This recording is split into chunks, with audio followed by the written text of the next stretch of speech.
All right, hello and welcome to another episode of Good Film Hunting. I am Connor Reed. I'm Riley Hardy. And today we'll be talking about No Country for Old Men. Mm-hmm. Yeah. Joyful movie. Oh, yeah. Had a fun time watching it Full last of night. laughs and... Yeah, lots of jokes and very whimsical and slapsticky, Yes. all that good stuff. But yeah, this actually is one of my favorite movies, and it's based off of one of my favorite books by one of my favorite authors. So lots of favorites involved in this one. I have not read the book, but I've heard it's very good. Yeah, it's by Cormac McCarthy, which you can't really go wrong with him. I mean, all the books that I've read of his are just masterpieces, and I mean, they are very violent and usually pretty disturbing, but there's lots of very interesting and good moral themes throughout. And yeah, so this one is no exception, and is kind of like seen as his masterpiece work. And so just like a brief synopsis of it, it's basically about this man who finds a briefcase full of money and then is pursued by the gang whose money it is, and then also this hired killer who is sent after him, who's just kind of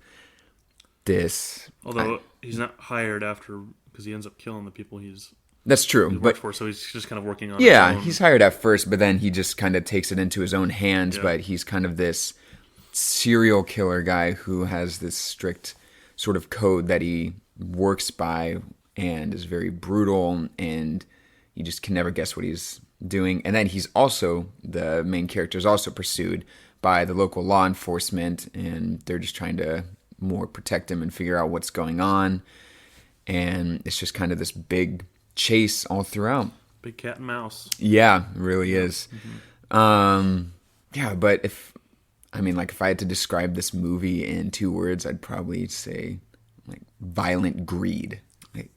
Violent greed. Because those are like really, to me, the 2 big themes that kind of stand out in it. And I don't know, it's just like there's so much of that weaved into every single little aspect of it. And I mean, watching it last night was probably maybe my 7th viewing of it. And each time I watch it, you just learn more and more about it. Yeah. And I just, it's just such a fascinating study. Yeah. Yeah, this was only my 2nd time to see it. The first time I watched it was probably like 5-6 years ago that I watched it, but this was the 2nd time. But man, I loved it. It was really good. You said it was Cormac McCarthy's, probably his masterpiece. I would argue that it's the Coen Brothers' masterpiece. Oh, both, yeah, definitely. Yeah, and I haven't. I mean, you've seen more Coen Brother movies than I have, but this was definitely my favorite of the ones that I have seen, at least. Yeah, for me, it probably ties with like Big Lebowski and Oh Brother, Where Art Thou. Oh Brother, Where Art Thou. I can't forget about that one. I love Oh Brother, Where Art Thou. And True Grit, too. Yeah. There's just that's right. So many good ones. That's right. I forgot about True Grit. That might be my favorite. Oh, that one's fun. For me, my 2 words are kind of less about the plot, but more about the way the story's told. I picked Loud Quiet because I think they very intentionally, this movie is absent of there's no musical score really, or at least until the very end. And some of the moments in the movie that are the most tense and the most you're on the edge of your seat. There's like no sound or no, definitely no dialogue necessarily, but like there's just very little noise. And so, whereas music is usually used as like a tool to kind of create the mood and create the atmosphere, there isn't that. Absent, and so yeah. They have to resort to other ways to create that tension. Yeah. And so they kind of, I don't know, it's kind of like just opposite sides of the spectrum. You have, music, which is specifically creating a mood, and then there's absolutely nothing, which kind of creates its own mood. Yeah. And it's just, since you don't have, since there isn't sound to listen to, you're instantly focused on what's on the screen specifically, solely on what you're seeing, on the visuals. And so definitely the way that the camera zooms in on the keyhole as he's about to punch it out, and the way the slow zoom on the shadow of his feet under the door kind of thing. It's like, holy moly, the tension really builds in those moments. And so, to me, those were just so, like, it's quiet, but it's just so loud. Quiet. Yeah. Well, to me, like, what I was thinking about this, and Like it kind of reminds me of just how much music and sound is used to like to bring like horror and tension and all that. And it's like, you know, if you're watching a scary movie and it's like you turn off the sound, then it's not really that scary anymore. Right. But with this one, it's the exact opposite because it has some of the most intense scenes I've ever seen in a movie. And I mean, especially that bedroom scene in the hotel, I'm just like, every time I'm on the edge of my seat and just gripping myself. And it's like, you don't want to listen in, but you like have to. And like all you can hear just like barely shuffling feet. And Or like, when he calls the front desk Yeah. to talk to the guy up there and he doesn't answer. Yeah. It just keeps ringing, so it's like obviously he's been killed by the guy. yeah. So that was a crazy moment. Yeah, it's just, I mean, it's a masterful work of silence in film. And they really use it to all sorts of extents where it's not just to, like, pull out the intrigue and suspense of it, but they also use it, I mean, even for, like, kind of comedic times as well, because even though it's not really a funny movie, there are some really funny lines in there or just, like, kind of comedic parts because that's kind of like how the Coen Brothers are. They love just having this weird sort of comedy in their films, and it's, you know, very much like black comedy. But Right, the contrast of the dramatic to the like just putting this really funny line in this really weird dramatic situation. Yeah, definitely. Yeah, And just, I mean, it's such a fascinating film whenever you kind of consider the Coen Brothers filmography, because they're just known for their having these characters who are just like jabbermouths and just like keep on going on, and that's kind of the comedic sense of it is like either this super fast dialogue that happens or just hilarious punchlines, or it's usually very much dialogue based, and there's like hardly any dialogue in this. right. I mean, probably the only really comedy in this movie comes from the deputy sheriff. He has some funny lines in Tom. there. Tom, who's Tom? Or Ed Tom is the sheriff, but Oh, right. I'd say like both the deputy and the sheriff, and even Llewellyn. He has like some really funny lines in there. Yeah, That's right. Yeah, we also, I think that this episode will also have a bit of a disclaimer on it because since it is about an R-rated movie, there's like a lot of intense stuff in it. So just a warning that there will be some rougher topics approached on this as well. But yeah, I mean, just they still have these, like, even though it is so stern and serious, they still just have these lines in there that just, you know, like crack me up. Milk. Like, what is the... Oh, shoot, Sheriff. We just missed him. We just missed him. We got to call I don't know, something. It's like, what are we going to tell him? Look for a man who's just recently drank milk? Yeah. Yeah, it's just like they really know how to like alleviate the tension in spots where it doesn't take away from it at all, which is like so often used nowadays in movies where it's like, you know, they'll get to these points where it's like the usual trope in film, and then instead of like, they'll just like play into it and then like kind of make a joke about it. And to me, that's never really that funny, you know, whenever they're like knowingly doing a cliche, but they call it out. To me, that still seems like lazy screenwriting, you know? Right. Yeah, I would agree. Yeah, I like the opening part of the film where, what's the sheriff's name? Ed Tom. Ed Tom. Yeah, talking about how, like he was part of a sheriff family or family who had been sheriffs and that they didn't carry guns. Yeah. Which was interesting. And that made me think of the Andy Griffith show because Andy Taylor never carried a gun either. And so, of course, Andy's reason for not carrying a gun was because he wanted people to respect him because he was a sheriff and he represented the law. And so he wanted people to respect that and fear that instead of just fearing that he had a gun. So, and I don't know how much of that plays into this movie, but I mean, they opened with that, which I thought was kind of interesting.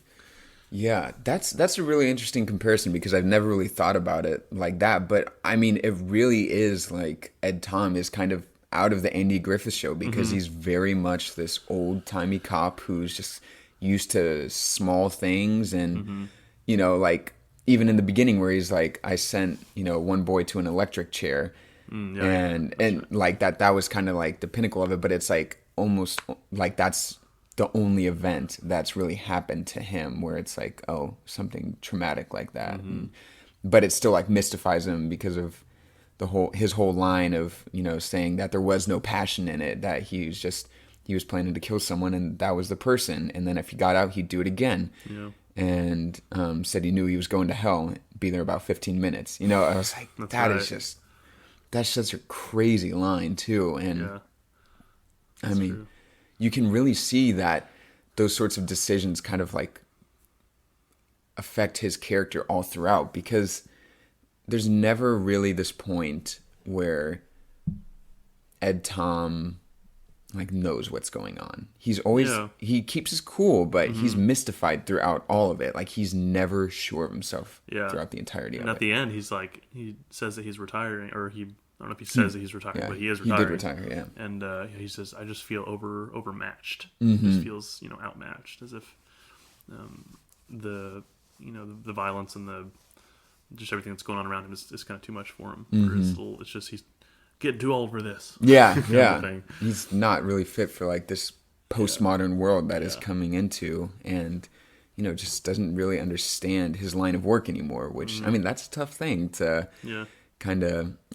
I kind of assume it's like you're in this like some sort of industry, and all of a sudden they get this huge technology boom, and you feel like outdated, and then you're like, well, what do I do if I don't understand what I'm supposed to be doing, And so it's this crisis that he keeps on having, and it's almost like he's rejecting it but accepting it at the same time throughout this this chase that he goes on. Yeah, like when he goes to the hotel or the motel and finds Moss's body dead. He just like shakes his head and then just tells like the mother and daughter, he just says, call the police, because he's just kind of like, we need bigger people for this. We need a bigger, better team.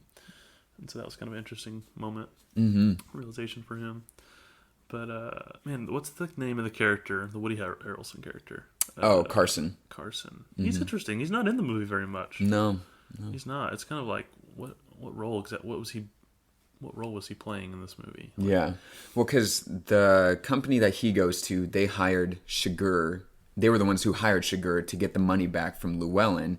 And then whenever he went rogue, they hired Carson, because Carson was like, I guess like an official on Sugar, and so they used him to track him down and like find the money instead. I see. I see.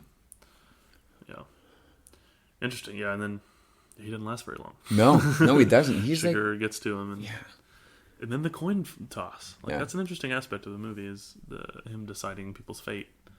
Well, he doesn't do it with everybody though. No, he just does it with a couple people. Like he does it with the store owner, and Llewellyn's wife, and that might be it. Actually, that's interesting. I wonder why he did that with just a few people and then not the others. Yeah, the scene with Llewellyn's wife is kind of interesting. That's kind of that's like the last part of the movie, I think. Yeah, but he just like call the coin. She just does. She refuses to call it. Yeah, because she's like, it's not in the coins. Like, the coin's not making the decisions. Like, if you're going to kill me, it's going to be your decision, not the coin. It's maybe part of his reasoning is, well, see, I just don't even know, because it's like he's already a murderer, and so it's not like he's trying to remove himself from the murders by blaming it on the coin. So I'm not really sure. Well, I mean, I could seriously do an entire episode just on Anton Sugar's character, because he's so fascinating and horrifying, and just like, if I had to choose, like, or those things where you're like, if there was any like movie villain that you wouldn't want to go up against, like that'd be the last person you'd ever want going after you, he'd probably be the one for me. He just terrifies me more than anything, It's pretty scary. Gosh. And but yeah, that scene at the end, it's so fascinating because with the car wreck, not the car wreck, but when he's talking to Llewellyn's wife, Carla Jean, that's right, where whenever he does like the coin toss or anything else like that, it's different for him than other villains, because he makes his victims like question their morals or their actions like right before they're about to die. So it's almost like, what is the point of that other than just being a sadist and like really trying to get to them? Because like that whole line that he says to Carson right before he's about to kill him, where he's like, if you followed that one rule and or if you knew that rule that you followed would lead you to this point, then what was the point of the rule? And it's like, why did he say that to him, like, right when he's about to die? It's like, Yeah. he can't change his action. You just want him to die miserable then, you know? Yeah. And that's just kind of like how he is throughout all of it. Whereas, you know, I feel like other villains or like kind of the bad characters makes the hero or main character question what they believe and then like let them go. And then like they'll be like, oh, you know, thinking about it. And Right, like, and he kind of does that with Carla Jean too, when he says, or he tries to make it out like it's her husband's fault for him murdering her. He's like, I gave him the position to save you, and he didn't. Or something. Or he's like, he made the choice to not give in, and or however he said that, but, or he's like, he had the choice to save you and he didn't. Yeah, essentially, and so that he's trying to make her feel. Although, like, does he not kill her? Or He does. He does. I think he does. Because it's not shown. But then he does the same thing, because remember, whenever he's in Carson's room, he like lifts his feet up whenever the blood starts trickling in. And then whenever he gets out of Carla Jean's house, he like checks his shoes, I think, to see if there's any blood on it. Notice that. Yeah. Cool. But that scene to me is just fascinating because, you know, he's the one who does like the questioning. And then like after he says that to her, then she like questions him about the coin. It's like, why do you do this? What is your purpose? And so it's like kind of sent back to him. So I think not only does he kill her because Llewellyn did the whole, you know, thing of like not saving her instead, but just because like, you know, this guy is not like anyone else. You give him the money and he'd still shoot you for inconveniencing him. And so I think because she like tested his moral code, She threw it back in his face. yeah, that he's just still going to kill her anyway, which is horrifying. Heartless, yeah. That's crazy. And what a character. Yeah. Also, how the Coen Brothers filmography plays into his character, I think is fascinating because, like, all of the villains in their movies, or at least most of their movies, like, represent something else. Like, they're more than just like a man, you know, like the sheriff in Oh Brother, Where Art Thou, who's hunting them down, is like the devil, you know? And then same thing with, you know, the character in one of the characters in Barton Fink. I won't spoil that, but just like, Not seen that one. there's all these characters that they have where they're so bombastic and they're not like normal people. And you can tell there's kind of, you know, either they represent the devil or some evil thing. But the horrifying thing about Sugar's character is he's just a man. You know, he's not really supposed to represent anything else. He's just this postmodern killer, you know? Yeah. Man. I remember just the first scene of him murdering that cop. Just a look on his face when they're on the floor and he's just strangling him. Yeah. Just like has this murder in his eyes. Oh my gosh, It's horrifying. And one of my favorite shots in the movie, whenever it like pans down and like you see the dead deputy's feet and there's like all the scratch marks going out from it, and you just like, Oh yeah. there's just so much in that shot where it's like you see like the anger and hate like in these like dark scarred lines on the floor. It's just so beautiful. Ooh, I love it. Yeah, that's cool. One thing I did notice last night watching it that I never noticed before that like, it just gave me chills is Sugar's character and Llewellyn's character are introduced in the same way, where the first things that we see them doing is killing, because Sugar gets captured by the deputy, brings him in, kills him, and then, you know, goes off and shoots the guy with the cattle gun. And he says, "Would you please hold still?" Shoots him. Yeah. And then it cuts to Llewellyn on the scope, and he's looking at the deer and he says, "Hold still," and then shoots it. Look at that. Yeah. That's interesting. What is he saying with that? You know, like, it's like these characters are obviously very different, but he's trying to tie them together in this way. yeah. And they like, the thing that chills me about both of them is they both look on like violence and bloodshed with like no empathy or anything like that. Because, you know, I mean, Sugar just goes around and kills people and there's no emotion. And at the scene whenever Llewellyn discovers the shootout and like all these massacred bodies and blood everywhere, you know, there's no emotion on his face whatsoever. Just opens the door and just stares at the body. Yeah. Except for he does find the one who's still alive. Yeah. Who's asking for Yeah. water. I don't know if I like his character. Yeah, it is interesting. Like, why? Because when you think about it, why is he trying to protect this $2 million exactly? What are his motives? Is he trying to keep this for himself? I think so. Yeah. Or yeah, because it's not clear that it's just for the greater good. I think he's kind of driven by selfishness. Oh yeah. Well, he also tells his wife, he's like, "You're retired now." Yeah. Oh yeah. That's right. Yeah, that makes it pretty obvious. Mm-hmm. Yeah, that's interesting. Yeah. Yeah, but even the line before that is just so good, where he's like loading her on the bus and says something along the lines of like, "Oh, there's some weird stuff going on," and she's like, "I work at Walmart. I've seen weird stuff." I just love that. It's so good. It is so accurate. It's so accurate. Oh my gosh. Yeah, come to any Walmart in Arkansas and you'll know what she is talking about. Yes. Oh man, that's funny. Her mom too. I got the cancer in me. I ain't gonna live long. That's right. And she's Dwight's babysitter in The Office. No way. Yeah, she is. And I said that to you last night, but I think you were asleep. I was probably asleep. And I was like, "Hey, isn't that Dwight's babysitter?" And I was looking over and you were asleep. Shoot. That was funny. But he's seen this movie enough times. So. Yeah. It's funny. But yeah, it was weird seeing her in a different role. What a movie. And it's actually not, I thought it was 2.5 hours, but it's a tight 2 hours. Yeah. Just 2 hours. Yeah. So, but one best picture. It did, yeah. Best supporting actor. Yep. Which he was actually, so he was the first Spanish actor to win an Oscar, and then he was also the first Spanish actor nominated for an Oscar for a different movie for Before Night Falls back in 2000. Oh, okay. I see.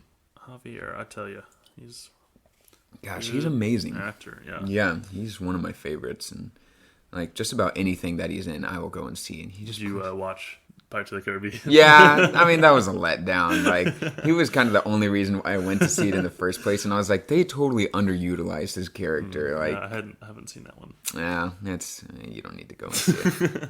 But he's also incredible in Skyfall too, as the villain. Oh yeah, he was good in that. So good. He's also just fantastic in any of like the Spanish cinema that he's in. He was in Alejandro Iñárritu's film Beautiful, which I can't remember if that was like 2008, whenever that came. No, I think it might have been before that. But I mean, he's just amazing in that. I think he might have gotten nominated for that one because that was an incredible performance. A very hard to watch movie, but. Tommy Lee Jones is always great. Yeah. It's kind of tailor made for him, that role. And he plays a lot of like police officials. Down home, people. Because in I almost said Witness, not Witness. It's Fugitive. Fugitive, that's right. Yeah, the cop in that. Yeah. So he does good there. He's also in Jason Bourne. Right. You remember that? that? He's in that. Oh my gosh. That's kind of a forgettable movie. That's why. But, Men in Black. Oh yeah, Agent K, is that his name? Yeah. So he's a good actor. Same with Josh Brolin. I mean, he's really good too. Josh Brolin is kind of really coming into his own lately. Yeah, this is probably my favorite performance of his. Really? Yeah, it's really good. This one's good. I love him in True Grit too. Oh, that's right. Yeah, he's so good. Woody Harrelson is always great as well. Yeah. For me, Woody Harrelson will always be Woody from Cheers, TV show. And then he's in Hunger Games. That's right. Hey, Mitch. Yep.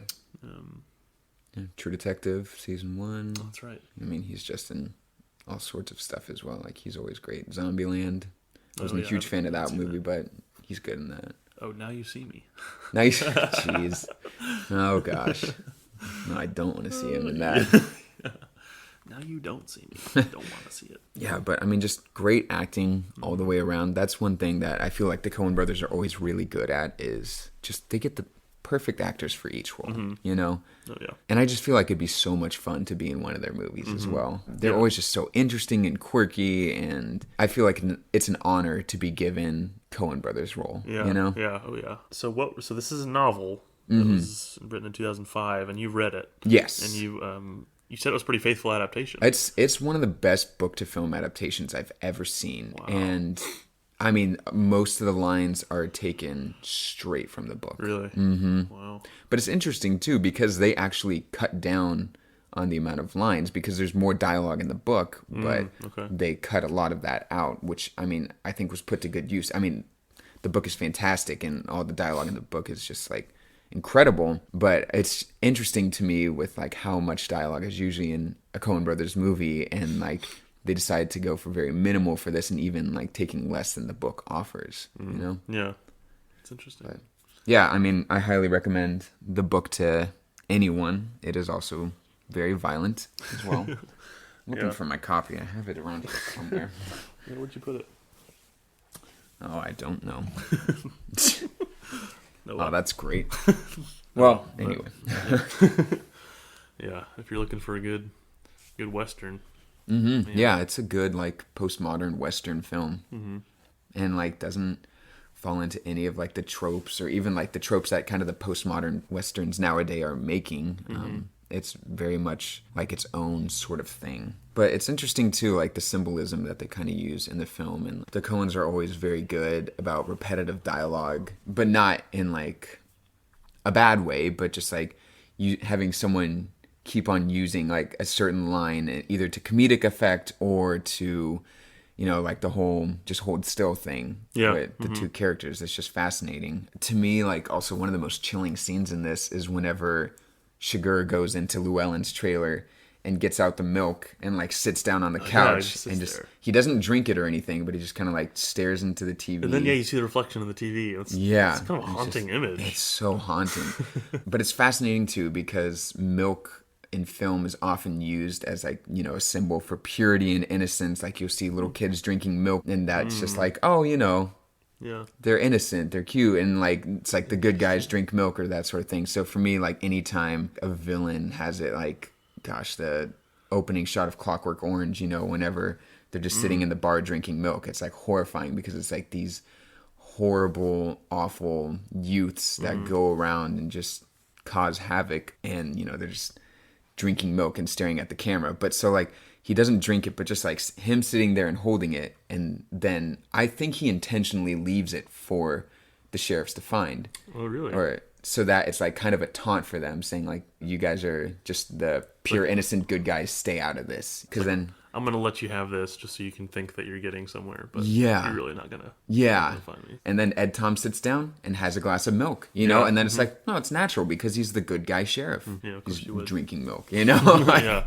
it's interesting. Yeah, I never realized that symbolism there.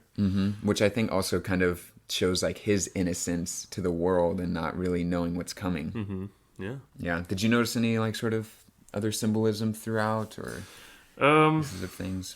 Not really for me, as far as the story goes, no. But I always love watching just how they tell the story. Just kind of like what I said earlier with the the sound design, and just the way they utilized noise and lack of sound, which just really stood out to me. That was probably the thing I took away the most from this movie. But a lot of good stuff in there. Yeah, definitely.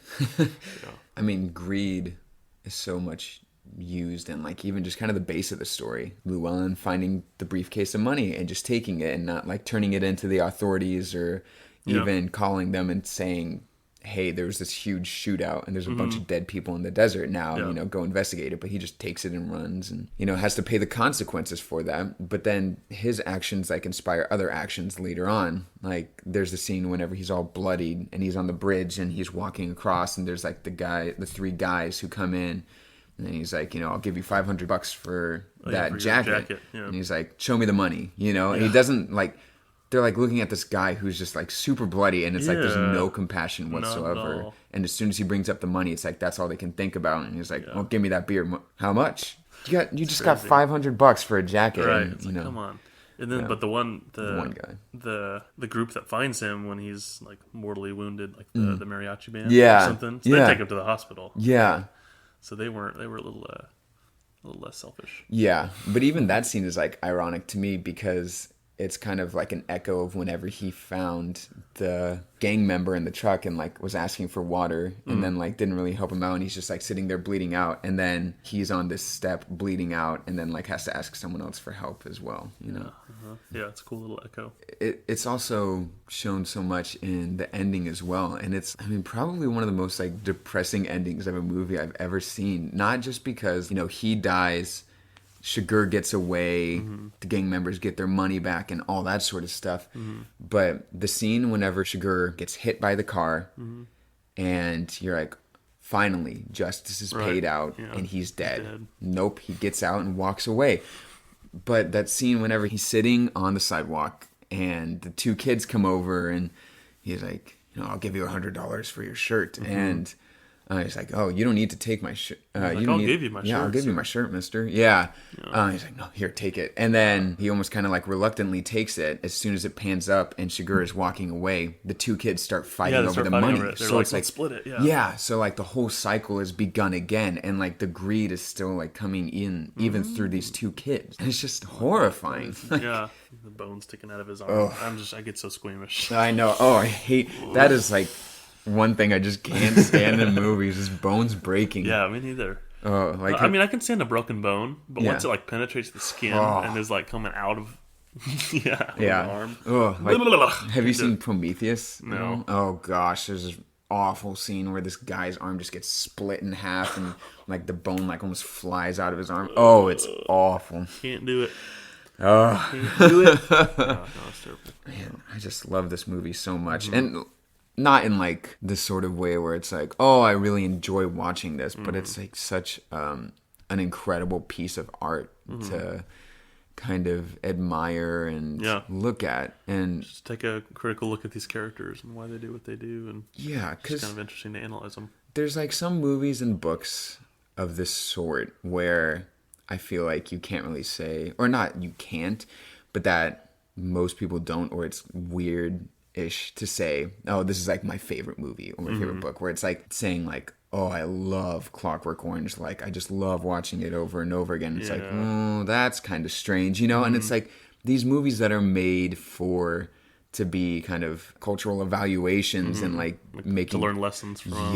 Making statements like a lot of Scorsese films. It's like, this isn't a movie made to be your favorite movie. It's a movie made to make you think and to teach, to show you, you know, what happens when you get really greedy and selfish. Right, kind of a cautionary tale. Yeah, very much so. And so it's kind of weird to be like, wow, I love this movie. And not from like an art or like an evaluative standpoint, but just saying, you know, like I love watching it. Right, you know? and because just the ride it takes you on. The tension, I think there's something to be said about how a movie can, you know, make your tensions rise and fall back, and just the way it does that can be really thrilling. It can be a positive. So that's why I liked it so much. Was just the part of the like the chase, you know, just the, you know, the cat trying to find the mouse kind of thing, and I just loved that drama. But it turns like everything on its head too, because nothing turns out in this movie the way that you think it's going to turn out. You don't even see the final shootout whenever Llewellyn dies. I mean, that's right. Ed Tom just comes in and his dead body's on the floor, and then he's like, well, I guess I'll go home. And Ed Tom doesn't do anything. He's just so far behind everyone. Like they're all in like the next city, and he's still back in the city where they start at, and he doesn't save anyone or do anything. And he even tells Carla Jean that he was going to like protect him. You know, he wouldn't let anything happen to him, and he couldn't. He couldn't do that. That's crazy. I just not thought of that. And like even the whole thing of, I mean, in movies, it always seems like, oh, as soon as a character dies, all the consequences of their life are just kind of over. But this doesn't do that. There will be like a hostage sort of situation, and it's like the villain will have like the main character's like wife or love interest or husband or whatever, and then they'll be like, okay, if you die, I'll let her go. But Sugar doesn't do that. It's like, oh, even though Llewellyn is dead, I still have to pay him back for what he said to me, which is horrifying. Like, it is. Just kind of a personal vendetta. I mean, there's never really any big shootout between Llewellyn and Sugar, except for that one when they're in the street. But even then, that, you know, nothing really happens. They both just kind of run off, and then I don't think they interact again after that. They never like they never get face to face and like have a conversation, really. He barely even sees him. You know, it's just like his silhouette coming in the door frame, and then like him kind of walking and seeing his reflection. So it's like they never even really get a good look at each other.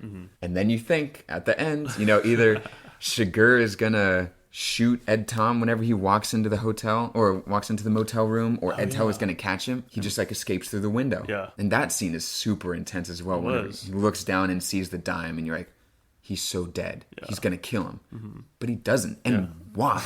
Like, why doesn't... It's interesting. I love that. You can't always get an answer. It's a horrifying outlook on things. That's true. That's kind of scary. What a movie.